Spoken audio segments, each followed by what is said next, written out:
Hello, I'm Elliot Eldridge, Director of Inspectional Service Department for the Village of Hazelcrest. Today we are here discussing the village's four-step process to weed abatement. With that being said, let's look at the village ordinance concerning weeds.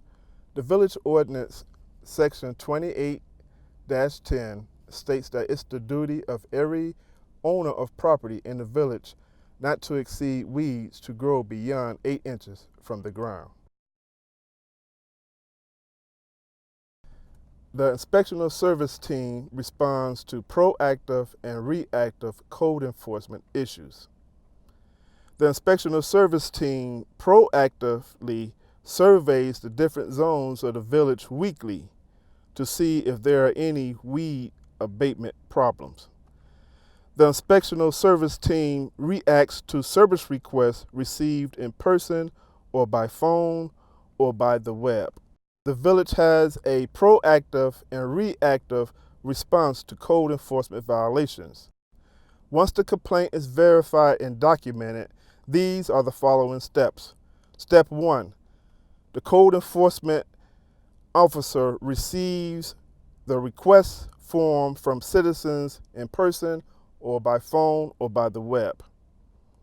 Step 2, once the complaint is verified and documented, Step 2 goes into play.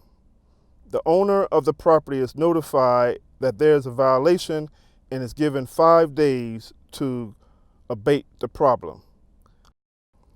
Step 3.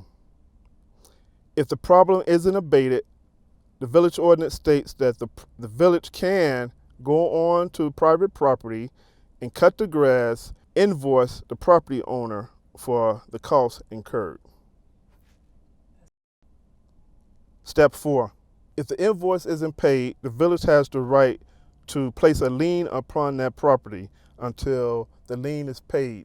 Once the lien is paid, then the village will release that lien. This is an example of the letter we sent out to the citizens and the property owners in Hazelcrest. Once the complaint has been verified and documented, this letter is sent out to the property owner. It states the property owner's name, the address, the index number, and it states the section, the code section for the weed abatement. If the property isn't cut, the village will step in and cut the property, and also states that the property will be lien against if the invoice isn't paid by the property owner. So this is an example of the service request received from the citizens of the village of Hazelcrest. Whoever comes in, it's stated that they came in person or by phone, who is received by, the name of the person making the complaint, the address, and the request. And then we follow up with a deposition showing what was done, and we usually respond back to the people making a complaint.